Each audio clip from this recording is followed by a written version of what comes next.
Wow.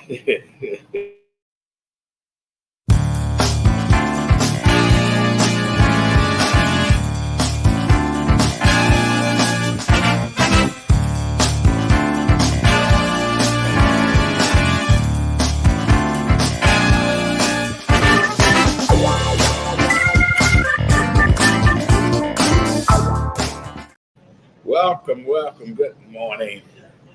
I'm Adolph Mongo. Welcome to Detroit in Black and White.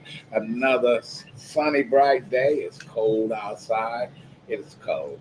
Wait till the winter time comes. It's going to really be cold. We here at McShane's, Michigan and Trumbull. Thank you, Bob Roberts. Allan Lengel, good morning. Deadline Detroit, Detroit News, Washington Post, and the Eagle of America. All right. Good morning. Good morning. And joining us today, Eric Brown. Eric is a advocate for literacy at Listen. Also, he well versed in what's happening in the city. Good morning, Eric. Oh, good morning. How you doing? And thanks for coming in on this nice Saturday morning. It's nice. Looks nice outside, but as you say, it's not. It's not warm. But like anyway, it was 2 days ago. Let's get right to the point. Since you're a guest here today, you go first. Outrage of the week. Well, my outrage will always be the Democratic Party. And what I mean by that is the constant browbeating of individuals. If you say something negative about the old guy that's in the White House right now. I mean, I tell people all the time, in 2020, the gift that kept giving was his opponent. And when he got elected in November 2020, he should have sent a thank you card to Donald Trump. Okay. He still needs to be sending a thank you card to Donald Trump because that's the only way that he would have gotten elected anyway. I tell people all the time, you were around in 1988 and 2008. You didn't vote for him. What changed in 2020? I have never voted for him. I never will vote for him. I think it's disingenuous of the Democratic Party to keep browbeating people into thinking that everything is going so hunky-dory. The polling numbers speak for itself. They cannot try to act like it's a snapshot in time. Well, that snapshot in time has been very consistent. Who would you like to see as a Democratic? Well, I think the bench is weak. So right now, I think we're going to have our first female president. I think Nikki Haley's going to win. And Nikki Haley full of shit. Hey, but Nikki Haley is not going to. Well, let me shut up because I've seen crazier things.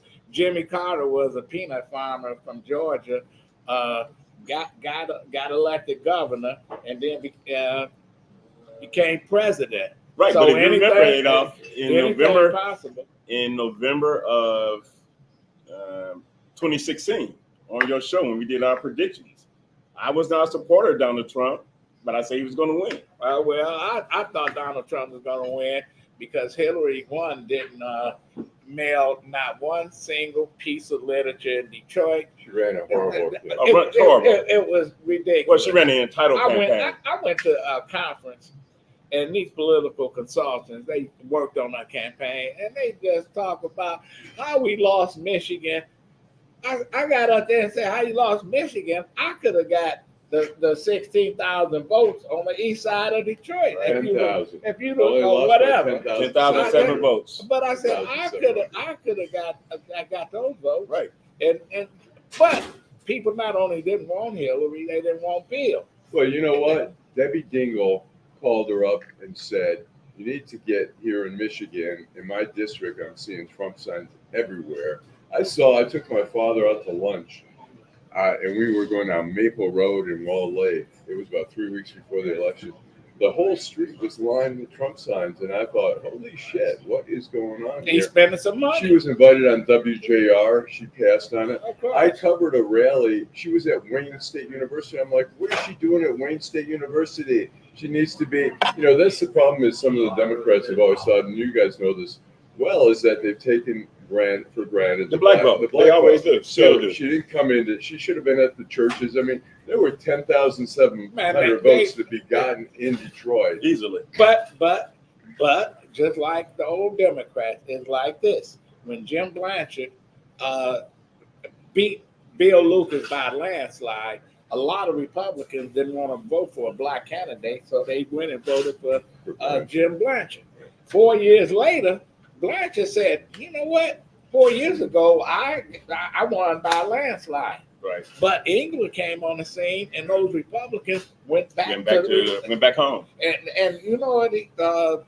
Blanchard people told him, "Oh, you don't need to campaign with Coleman Young. You don't need to go into Detroit." Right. And on the last day before the election, Blanchard came to the Manugian and spoke to the mayor and appointees who was sitting there, and he was talking about, "I need your help," because they were looking at the polling.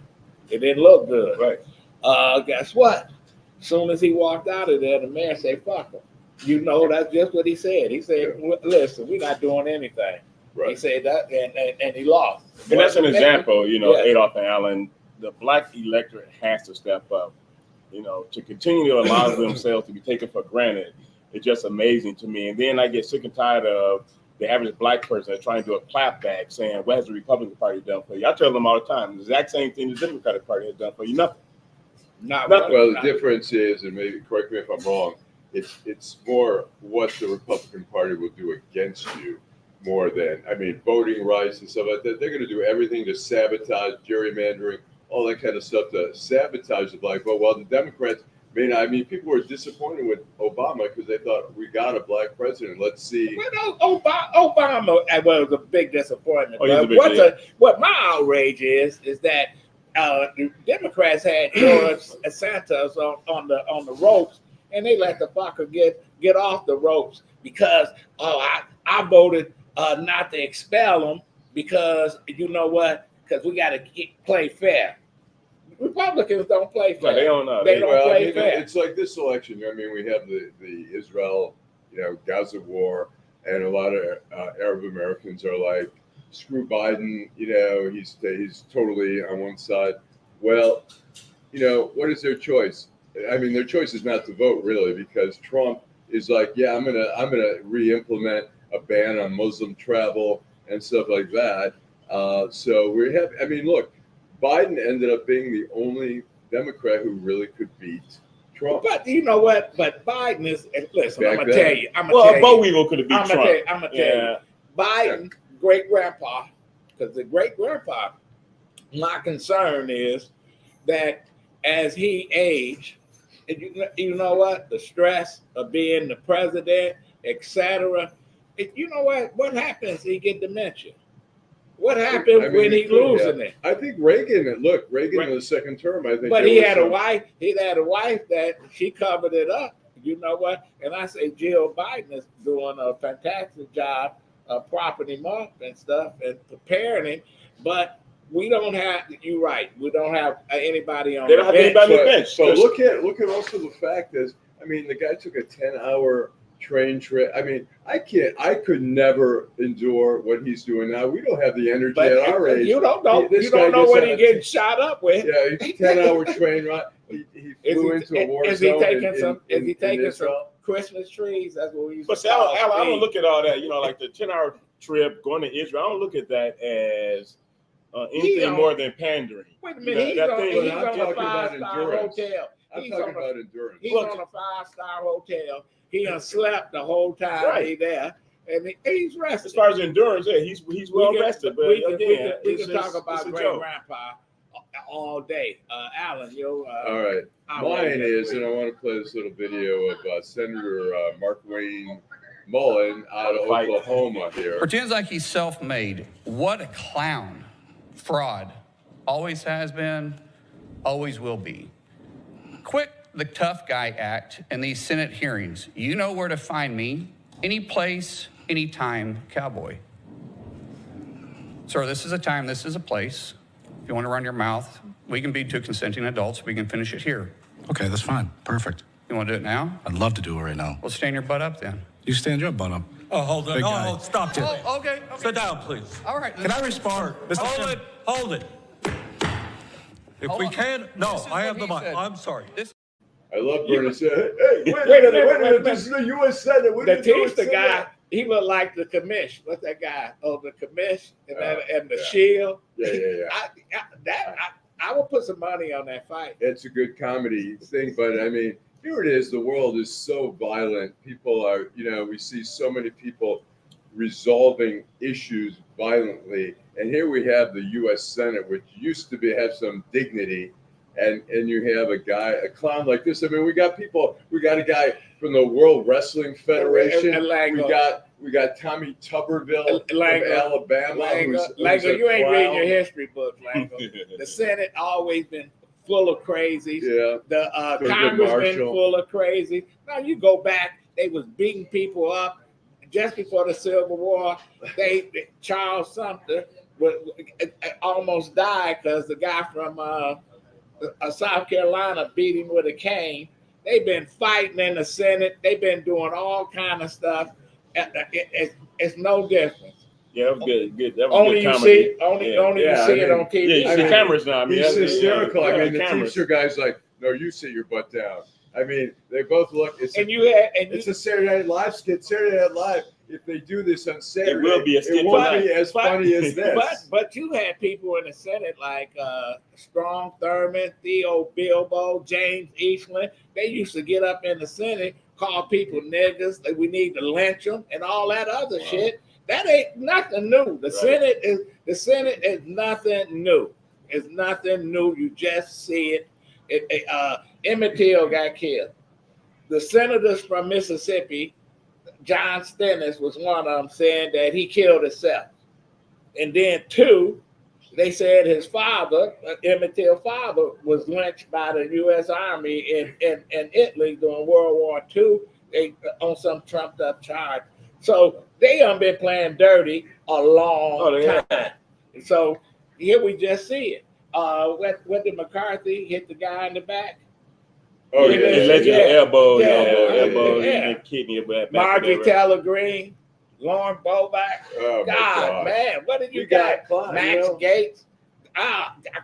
We got the worst of the worst. And then we got here in Michigan, we got a guy, he played footsies with a Indian nationalist in India. You're a man. Shri can't even pronounce Gratian. But he represents us. Rashida Tlaib, who hoodwinked everybody into voting for, full of shit. So what do you expect? Yeah, it's a very sad state of affairs, and it's always amazing to me how people nationally rank the Senate and the Congress so low, but they still go back and vote. And then we got crooks on the Supreme Court. Man, we done hit a new low. The Supreme Court now, they've just passed some type of ethics thing, but I think there's no teeth to it. There's no penalty. It's like basically like, here's this or that. I mean, the only reason they've done this is because they've been shamed into it by ProPublica, which I don't know does a great job of investigation. They did a few, I think 3 or 4 stories on the Supreme Court, how these guys were basically, particularly Clarence Thomas. Yeah, he voted against forgiving student debt, but yet he got a $300,000 loan and it was forgiven. Yeah, these people hypocrites. Yeah, I'll just go back once to Rashida Tlaib. To me, she has been such a huge disappointment. I mean, I was happy to see a Palestinian represented in Washington, thinking that she was going to try to work with some other Congress members, some Jewish members, and say, let's get some peace going here. Let's get a two-state solution. She just is out there beating her chest, bringing the uncompromising mindset of the Middle East, which the Middle East needs compromise, and you can't have somebody who's beating her chest. She came from a district, the second poorest district, the 13th. A majority black district, and the first thing she did was go to the Gaza Strip and say that's her agenda. You know what? I had a problem with that. And even with the, people fail to understand the moniker from the river to the sea. People truly that's like understood singing that. Dixie, man. Yeah, right. It is. You know what? Truly understood that the purpose she of that know saying. Better than that. Yeah, she knew better than that. She know better than that. I was at the Drake Hotel in Chicago. It's supposed to have been a jazz club in the Drake, and this whole group of folks, white folks, came in, and they had a piano player. They started playing Dixie. I went berserk on it. And they went and got the general manager. She came down. She had a heavy accent. And I said, where you from? She said, Poland. I said, you had relatives fighting World War II? She said, yeah, grandfather, grandmother. I said, we start singing some German Nazi songs, what would you do? I'll be offended. Yeah, she ran them out of there. Yeah, good. Say, these people know what they're doing. We're going to take a break. We're going to come back and continue the conversation.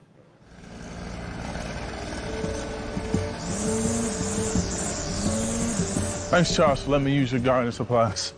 I'll make sure I put it back in the garage. Man, tending to that lawn is a lot of work. Tell you the truth, Jim, I'm more concerned about keeping this house. What's going on? Well, you know, Sarah lost her job 2 months ago, right? Yeah. Since we lost that income, the bills have been piling up, and we're so far behind. I don't want to lose the house because of back taxes. I don't know what to do. I understand. The same thing happened to my sister and her husband when he lost his job. Do you know that the Wayne County Treasurer has plans and programs to help people stay in their homes? No, I didn't. Tell me about it. Yeah, go to www.treasurer.waynecounty.com and see if you qualify. What's that site again? www.treasurer.waynecounty.com. Got it. All right, welcome back. Now I'm going to do my outrage of the week. My outrage of the week is, the Democratic Party. When they got control, they do not take advantage of it. They want to play by the rules. Get rid of the damn filibuster. Get rid of some of this stuff. But if they're going to implement change, they need to get rid of. Well, it's interesting. Obama had supermajority. You had, I think, I can't remember. It was quite a high number in the Senate. You had total Congress, and he did not take advantage. He got hoodwinked by people like Mitch McConnell, who were whining that the Democrats weren't allowing a bipartisan rule. And so he bought into that's actually what they wanted. But, Mitch McConnell, I remember being quoted in Wall Street Journal as saying, we're going to do everything we can to make sure he doesn't get anything accomplished. What kind of government is that when we have people who go to Washington and say, we're going to make sure the opposition doesn't get anything accomplished for the American people? But that shows how weak the Democratic Party was at the time, because they had a supermajority. He spent too much time. Was foolish. He spent too much time on the healthcare reform. I mean, at the end of the day, that was going to get passed anyway. Healthcare worked. The other shit didn't. Right. And there's some things he could have gotten done, and he allowed them to punk him, and that's going to be his legacy. And now it's too late. It's too late. We got Joe Biden. Joe Biden is the Miguel Cabrera of the Democratic Party. In the final season. At one time, he was the home run man. Now, who? Biden win. Oh, Biden was a power player. Biden was, and he served a nice 4 years. He helped the Obama ticket. He helped get him elected. We know he played footsie with the segregationists when he went into to the Senate. Right. We know he was against busing. He was against busing. And we know what he said when Obama was winning the primaries. Damn, that black man is intelligent. Right. We know where Biden came from. Delaware was a border state. That's Southern. It was below the Mason-Dixon line. So I know where he's from. He's really a Southerner at heart. Right. There's no question. But he's been a good president. He had his fault. Look, he came been in. Better than Trump. People are whining about inflation. I think they've done a pretty good job. Look, the guy walked in. We were coming off a pandemic, a worker shortage. We were coming off of a supply shortage. And what we have now is that basically people are bitching about prices and stuff like that. They've done a pretty good job. And the thing is, look, when we're just not about 3 years ago when people were picketing in front of McDonald's saying $15 an hour when they were getting paid $10, we were like, that can happen. But then during the pandemic, White Castle is advertising $15 an hour. But see, the workers, Allan, I'm HR $5 for a hamburger. Well, look, the salaries are going up. I mean, it's interesting. But Allan, people, often talk about how there was a worker shortage. he was a part of what created the workers' shortage. And that's what people need to understand. The Congress, the president, all of them, they gave out all this money. You created a worker base that felt they did not need to go to work. They were making more money being at home. But they were making more money being at home. And then as far as inflation, I mean, look at gas, look at hamburgers. I mean, you get, it's cost shrinkflation. You don't even get as many pieces of bread in a loaf anymore. So it's like, people say he's done a good job. Well, that's a good thing. But Eric, we all know, used to be, I was a paper boy. And during the 70s, the plant started laying off. The workers took over the paper routes. McDonald's and Burger King used to be for high school students or college part-time students. Right, part-time jobs. Now they get laid off. They took over that. Paying somebody $20 an hour to flip you don't even have to know how to read and write. You just look at that as a hamburger. You got a hamburger. And the fries on the timer. Robots gonna take over that. Well, it's interesting what people were worrying about the price of cars going up because of the UAW settlement. But look, the UAW had given up so much in 2008. They were asked to give up stuff. They were asked before to give up. Right. So same with the teachers, they were trying to get parity. What's happening now, and a friend of mine who was in labor relations for GM for decades said, and he said this before the settlement, it was a few weeks before, he said, you watch. He says, and I can tell you at GM, whenever we had a contract settlement and it was a good settlement for the workers, we had meetings. How do we get rid of workers now? And we see it in Chrysler right now. Atlanta, 6,400 people. They're getting rid of the white collar workers. And that's we're going to see. I know how to solve the problem. Yeah. Bring back the horse and buggy. We don't have to pay these folks. Listen, the UAW leadership sold out the workforce. They became. Did you ever read Animal Farm? Yeah. Okay. The pigs who took over the farm became like the humans. So they listen. The leadership became a management, and they sold them out. That's why you had the corruption. That's why you had 3, 4, 5 people going to jail. That's why you got this. Yes, and that's why you got this new guy. I thought he was in over his head. He's good. Man. Oh, shit. He could be an Irish. He's an ass kicker. Or the Irish Republican Army. He got the right name. Yeah. Listen, he's good. But it always comes with a price. Oh, it always comes with a price. What they're going to do, close it down. At one time, there was no plants in Mexico, very few in Canada. And there they go. They just moved out. They paying the Mexicans, what, $5 an hour or whatever they paying. They move overseas. And here, how many plants we got inside the city of Detroit, the birthplace of the automobile? Well, that's what we're seeing. 1 or 2. Go down Michigan Avenue and Clark Street. There used to be 5 General Motors plants there. Right. That whole place is decimated. Yeah. Yes. Go over to the Hamtramck border. And what was that? The Dodge Main? 35,000 workers at its peak. Well, we don't have that. What we're seeing also in states like Michigan, where we're giving tax breaks to GM and Ford, and they're going and building more plants in Mexico. Yeah, overseas in other states as well. We're giving tax breaks to people who buy electrical vehicles. They're building electrical vehicles. I think the Mustang is built. The electrical vehicles built down in Mexico. Let me ask you this: Yes. Would you buy a Tesla? Would I? Hell no. Okay. Are you on Twitter? Yes. Because you got this fucking Nazi that's in control of all this. I'm just telling you, man. Listen, the automobile, Detroit, the automobile was like heroin to the city. Flint, Saginaw, Lansing, Pontiac, and then you made these cities go cold turkey. That means you lose people. You lose. Look at all these empty houses. Well, you go to Pontiac and Pontiac. You go to Pontiac as well. But you go to Pontiac, Flint, Saginaw. I mean, it's sad. And then you had a Republican leadership in Oakland County for so long. Now Pontiac is the county seat, and Brooks Patterson then put their foot on the back of Brooks Pontiac. Monroe, yeah. They made sure Pontiac was never coming back. Pontiac, you go to downtown Pontiac, it looks like a movie Ain't set. no. It looks like a movie set. It's like empty during the day. There's a few places open. For a while, I was working out of an office out there once a week, and Pete Carmano said one of his companies out there, and I'd go out there once a week.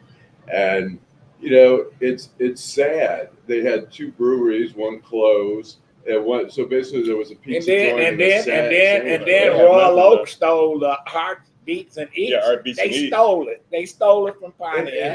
Nobody stole State Fair. And the Eats whatever. No, that was handed to them. The Eats Arts and Beats that was good for Pontiac. It was great. Oh, that was But for Royal Oak, I mean, maybe the city of Royal Oak's getting money for leasing out. But the people don't want it. But the business is shut down. I mean, I get my hair cut in Royal Oak. They shut down for those 3 days, the 4 days. I mean, a lot of places are like, what the fuck? This isn't good for us. It doesn't. It's very compacted. So why? But then they moved the Winter Blast to Royal Oak because they wanted the city to pay for it, and before Matty Maroon and them was paying for it. You know, why they beat up Matty during the day, at night they got their hands stuck out. Rashida used them as a prop, but yet they always asked for money, and he gave it to them. Yeah. I tell you, man, where are we going at in 2024? Eric, what do you see in the city? Ooh, it's you would like for there to be some type of alarm because the people are just walking dead. I mean, they brag and boast. They spend more time bragging and boasting about how well the Lions are doing now, which is laughable. But then you have a superintendent that gives a state of the education report and brags about a damn 12.6% proficiency rate and talk about how that's better than pre-pandemic when it was only 12.4. Well, then they're definitely, I mean, so until the people wake up, you're going to continue to have outside look at Detroit as a city of citizens that just don't give a damn. Allan, my concern is I thought, and look, the whole city has to, but I think the core of the city, the businesses that are providing, taxes and stuff like that. I think I worry now what's happening with the office buildings in downtown Detroit. We've got Dan Gilbert building this huge building. There's less people working downtown now, so that means less people living downtown. We've got offices less and less. I mean, more people are working virtually now. There's businesses who are like, we can't. They're trying to get people to come in like maybe 3 times a week, but some of them are like, some workers who are like, particularly in the tech business, they're like, hey, I don't need to be in office. Yeah, this business says they'll pay me the same amount, but I don't even have to drive downtown, so I don't have to pay parking, which is probably $150, $200 a month. Pay for lunch. I have lunches every day and stuff like that. We're talking about an added $400 a month. So I worry. I don't hear a plan. Like, how are we dealing with all these empty buildings and stuff? How are we, what are we doing with the Gilbert building where we poured all this tax dollar money into it? In District Detroit, look at District Detroit, we've given, all this money.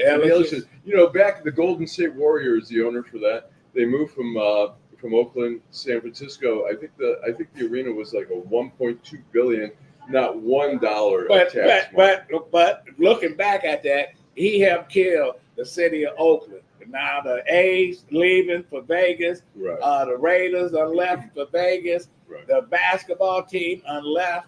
So while one place is making a killing, these urban cities, they're suffering. I mean, look around here. I mean, look at the growth around here.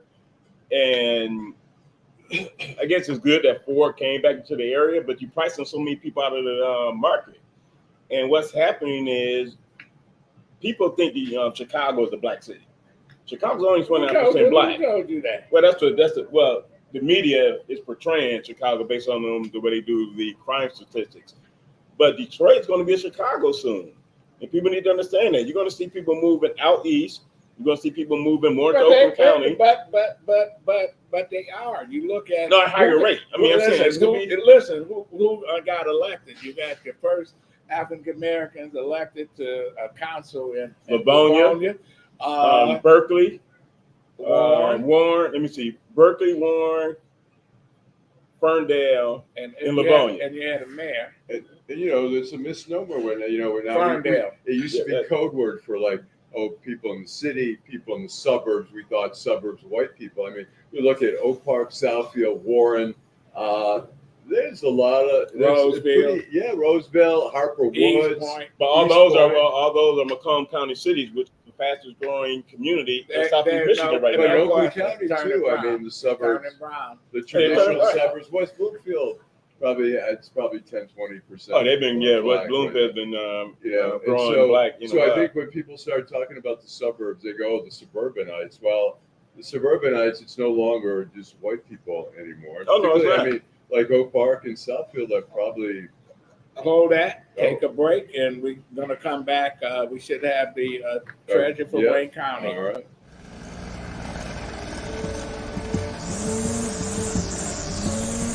Thanks, Charles, for letting me use your gardening supplies. I'll make sure I put it back in the garage. Man, tending to that lawn is a lot of work. Tell you the truth, Jim, I'm more concerned about keeping this house. What's going on? Well, Sarah lost her job 2 months ago, right? Yeah. Since we lost that income, the bills have been piling up, and we're so far behind. I don't want to lose the house because of back taxes. I don't know what to do. I understand. The same thing happened to my sister and her husband when he lost his job. Do you know that the Wayne County Treasurer has plans and programs to help people stay in their homes? No, I didn't. Tell me about it. Yeah, go to www.treasure.waynecounty.com and see if you qualify. What's that site again? www.treasure.waynecounty.com. Got it. All right. We are back. Hey, Eric Sabree, the treasurer. Before we start, Eric, who did that commercial for you? It was a young man. I tell you what. What is his last name? I can tell you. I can send it to you. He did. Actually, I met him when there was a movie they were making in Detroit. Qasim Basir was filming a movie with Eamon Joseph and man, I'm trying to remember some of the people in the movie. But anyway, well done. Who was the person that was a star on Power before he got killed in Power? The what? You need to speak up a little bit. Yeah, who was the person on Power? Remember the series they had, Power? I never saw that.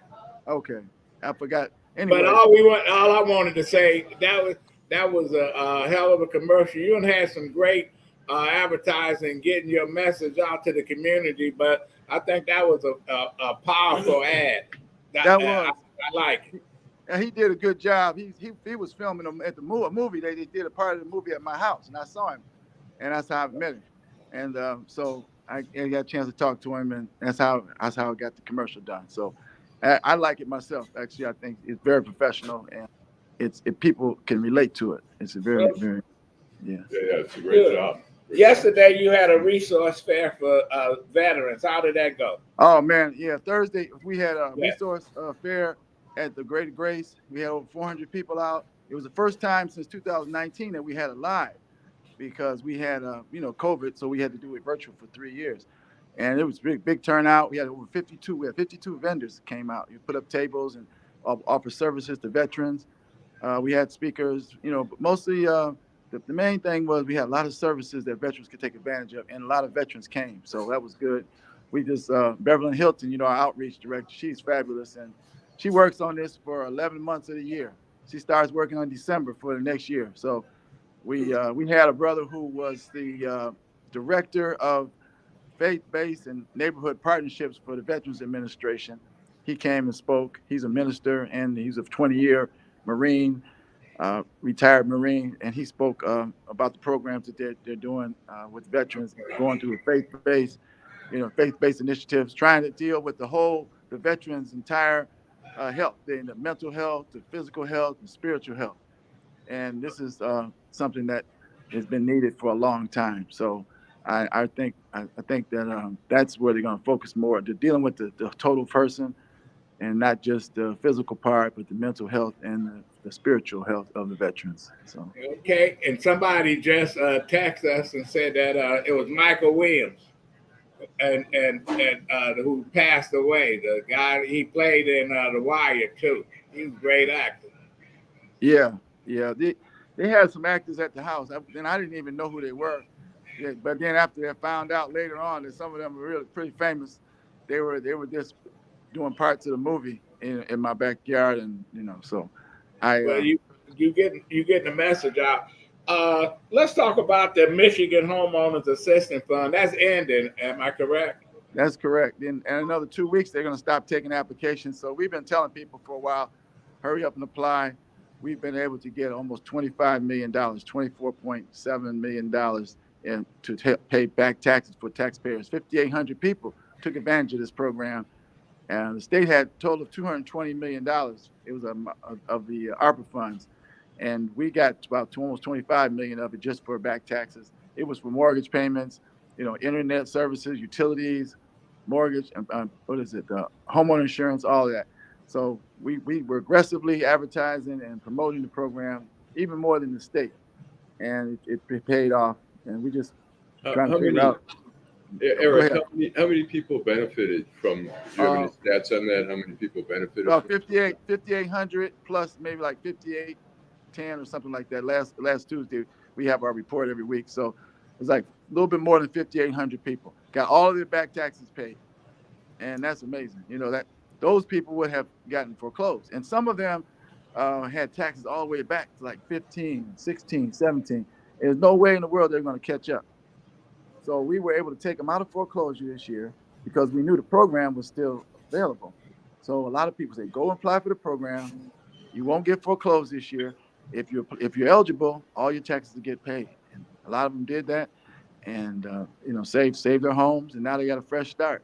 So that program was fantastic. I'm just looking for another program that we can. That's what I was going to ask you about. What looms for next year? Well, only thing that we still have right now is the program for those who are very low income, the pay as you stay, they call it. It's a exemption. If your income is low enough to be exempt, and when I say low, I'm talking about $20,000 a year for one person. That's low income. If you're making less than that, then you should apply for an exemption with the assessor's office, because you shouldn't be paying property taxes at all, because there's an exemption for very low income. That program is still good, and you have to apply through your local assessor. If you have back taxes and you get approved for the exemption, then this program helps to extinguish your back taxes. If you live in the city of Detroit, you end up with a zero balance because the Gilbert Family Foundation is paying off whatever balance you had left.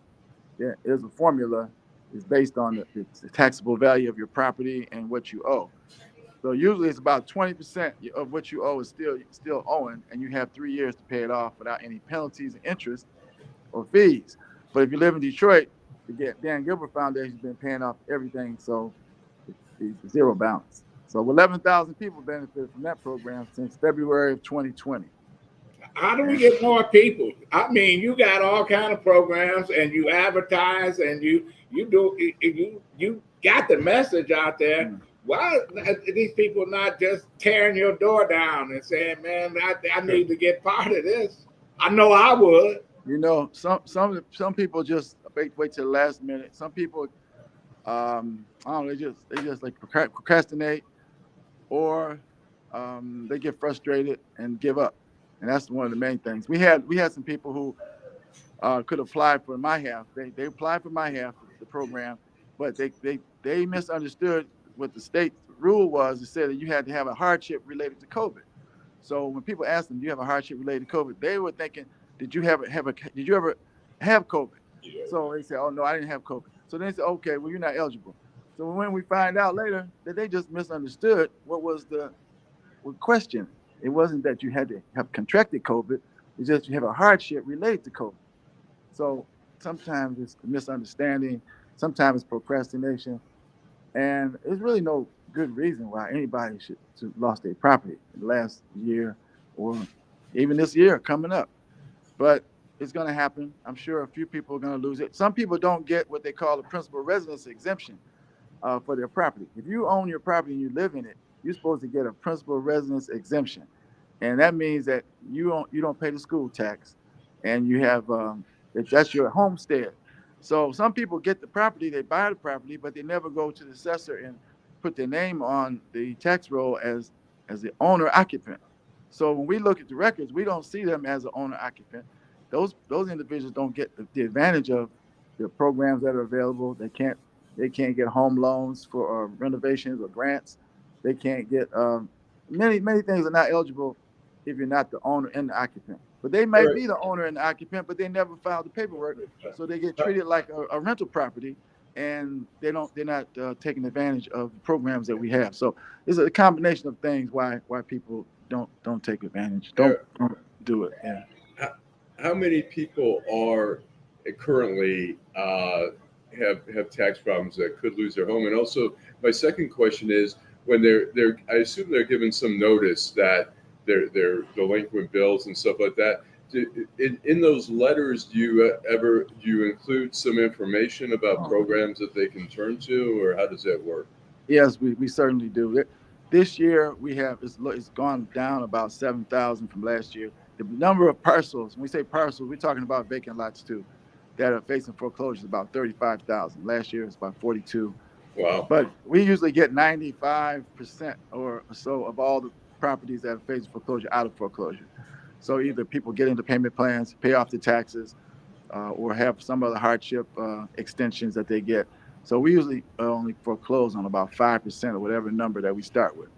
And last year we had majority of the properties that we foreclosed on were vacant lots. Now we send out notices 4 times a year. And the one notice that we send out, we do a personal visit every year for anyone that's facing foreclosure. And in that personal visit, we have a little yellow bag that people see taped on the doors. And inside the bag is a lot of information that people can use to access the services that we have. Even when we send out our notices in quarterly, we send out information on what they can do, how to get into a payment plan, how to reach our office, where the different places they can pay. They can pay online at a kiosk, and we direct them to our website, which tells them the locations of the kiosks and how to pay online, and to make an appointment. You have to make an appointment to come in person. It's very simple, and I don't think most taxpayers have a problem doing it. They actually like it because they don't have to wait in line. They just come in on their appointment time and take care of business and leave. And we don't have as many cashiers as we had, say, 6-7 years ago. So it works out better for both of us. If someone comes in, a senior or somebody disabled comes in, they don't have an appointment, we usually just say, if it's not crowded, we just let them go anyway. And if it is crowded, we just try to work them. We work them in the line while they're there. So we don't. So Eric, So Eric, do you have a partnership with the school system or the churches to disseminate information by way of the children sending information home, or churches letting their parishioners know about the program? We do have a good relationship with the faith-based, all the churches and communities, but with the schools, we don't have a relationship yet with the schools. Giving literature to them, we've discussed it.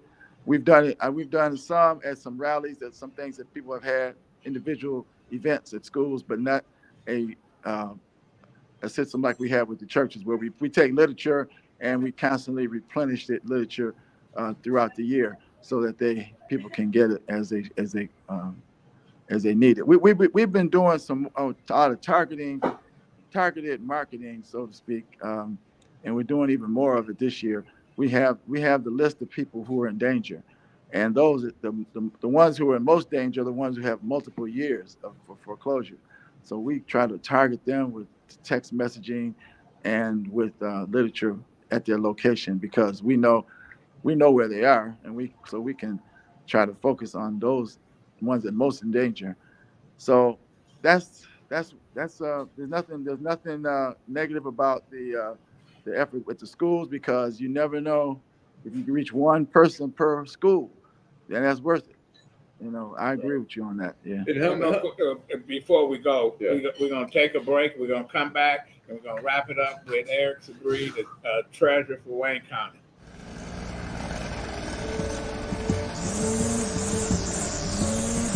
Thanks, Charles, for letting me use your gardening supplies. I'll make sure I put it back in the garage. Man, tending to that lawn is a lot of work. Tell you the truth, Jim, I'm more concerned about keeping this house. What's going on? Well, Sarah lost her job 2 months ago, right? Yeah. Since we lost that income, the bills have been piling up, and we're so far behind. I don't want to lose the house because of back taxes. I don't know what to do. I understand. The same thing happened to my sister and her husband when he lost his job. Do you know that the Wayne County Treasurer has plans and programs to help people stay in their homes? No, I didn't. Tell me about it. Yeah, go to www.treasurer.waynecounty.com to see if you qualify. What's that site again? www.treasurer.waynecounty.com. Got it. Welcome back to Detroit Black and White with Adolph Mongo and Eric Brown. We got the Wayne County Treasurer, Eric Sabree. Go ahead. Adolph, Eric, remember, Adolph, I want to tell you the name of I remember the name of the person that did the commercial. His name is Elijah Lewis. Okay. Elijah Lewis. Okay, good. Eric, I was going to ask you, with all these tax programs that you're helping out people, are some landlords, or is it all, are landlords entitled to some of these programs as well, or how does that work? And what percentage are landlords, and what percentage are actual occupying? That's an excellent question. The landlords, what they have available to them, as well as any business owners or vacant property owners, is a payment plan. And it stretches out over a year. It's a yearly payment plan. You have to renew every year. If you come in and before October of the year, you get 10% down of what you owe for the 20. This year we're foreclosing on 2021 and prior year taxes. So if you owe 2021 taxes, you can put down 10%. And then November is 20%. Each month it goes up another 10%. So that's what the landlords have available to them. And that's and during the COVID time, we had the CERA program. The landlords were able to apply for some funds because they had a moratorium on evictions, and people weren't paying their rent. So some of the landlords got help, but that wasn't our program. Our program only gives people more time over a year. And if you're a veteran, a first responder, or a healthcare worker, you can put down no money and get into a payment plan. So that's one benefit to the first responders, veterans, and healthcare workers. They can get into a payment plan with no money down. So even if you come in January, you have to pay 40% down. If you're one of those ones I just mentioned, then you can get in with no money down. But that's what we have available only for landlords. I wish we had more. I wish we had a fund or some kind of programs that would help the landlords and business owners as well. But we haven't gotten one yet. How do a person get in touch with the treasurer's office to get some of this stuff going? Okay, you can go to our website first. It's treasurer.waynecounty.com. You can email us at taxinfo, TAXINFO @waynecounty.com, or you can call us 313-224-5990. That's 313-224-5990. So, one last question, Eric. In-person service, has that increased, or are you cutting back on that? No, we're not cutting back. It's just that you have to make an appointment. That's all. It hasn't. And since COVID, it's just been steady. And the appointment system is good because what happens, people come better prepared when they have appointment. They get in and out without having to wait in line, and our staff is not overwhelmed with long lines, because it would just come periodically without notice. We just all of a sudden have a hallway full of people. So it's working better. And people figured out how they could pay online at a kiosk, and it's so much easier they don't want to come down, and they say, why don't I drive all the way downtown, pay to park, pay for gas, go through all of that, and when I can just sit at home, pay the bill, and be done with it. So that's Okay, what people are doing. More of that. holiday hours. Well, just no holiday hours. Just different than we usually have 8 to 4:30, but we're going to be closed. I think the 22nd is our last day, and we won't be back until the first day after New Year's, which is, I guess, Okay. second or third. We'll be back in it then. But we have no special hours in the holidays, but we will we'll probably see a big push before we leave because the interest rate goes up every month. It goes from 1.5% on the unpaid balance every month. So a lot of people come at the last end of the month so they can avoid that extra interest payment. So we'll probably see a big push. Yeah. Well, we hope to see you next year. You've been doing a hell of a job. It used to be people didn't want to hear from the Wayne County Sheriff or the treasurer. They say, listen, now you got programs. You don't have to be scared to go down there. You're going to have to be scared to make some kind of deal to stay in this house. Right. A hell of a job, Eric. Thank you very much. Thanks, everybody, for inviting me on the show, and I'm glad to come back, anytime. Okay. Have a good Thanksgiving. Happy Thanksgiving. Wayne County Treasurer. Thanks so much. All right. Thank Take you. care. Thank you, All right. bro. And I said the sheriff. They used to be like the sheriff, Walter or whatever his name was. They was the sheriff. Because he was getting a kickback for every person he put out of the house. Yeah, because they had this old deal where that's how they paid elected officials. That was great. We got to have them back on. People don't need to lose their homes and stuff. Not just that, but it's good what they're doing for the veterans. I mean, they say 52 vendors at an event for veterans. Well, he's doing for the veterans, and I'm a veteran. And I'm tired of hearing people saying thank you for your service, but don't give a fuck about whether they got a place to live or not. Job, you can get in front of the line. The veterans get in front of the line to get on the airplane. Who gives a fuck about getting in front of the line? It's about, listen, people coming back scarred up. They serving time in Afghanistan, Iraq, all over the place, man. They got all kind of stress and shit going on with them. So we need some programs. Right, and it's unfortunate because to put your life on the line for your country that you say you love, and then to come back and be homeless, unemployed. America has to do a better job to give back to their veterans. It makes no sense the amount of homeless people that are out there who are veterans. There should be some type of accommodations for them, no matter what. Paid on the taxpayers' dime. Okay, well, I'll throw it over to you, Allan Lengel from Deadline Detroit. Your final thoughts. My final thoughts. I'm going to say, I know you guys are skeptical of the Lions, but here's my feeling about sports. Allan, I have not watched them in 7 years. I will continue to not watch them. I say, here's my thing about sports. Particularly with how crazy the world is, it's such a great distraction, particularly when your team is winning. But I'll also what did they win, man? Well, they've been what winning. Have they win? Well, they're 7-2. Come on, man, that's a rarity. 7-2. They're in first place. They're one of the best. I've been on this plane 58. One of the best participation trophy they're gonna get. Well, look, but I'm going to say this also in my criticism. The Detroit Pistons, Tom Gores, I don't know how long he's on the team now, probably 7-8 years, if not longer. They have, everyone said this year they're gonna, kick ass. They're 2-11. They have the worst record. And my point is, Bill Davidson was at courtside all the time at games. Tom Gores maybe sometimes on a Friday night will fly in. He just doesn't. It helps to have a local owner. Losers. Keep the hope alive. But I've been on this plane for 59 years. I have yet to see the Lions be successful. Tigers, and Pistons. Oh my! I'll say the Lions. I would say the Pistons have had some good years, but they've been horrible under Tom Gores. The fans of the Red Wings, when the Red Wings, they went to the playoffs, 30 years in a row or something? Yeah, they were. And then you had people saying, 25. Who cares if they go to the playoffs? Now they can't get in the playoffs.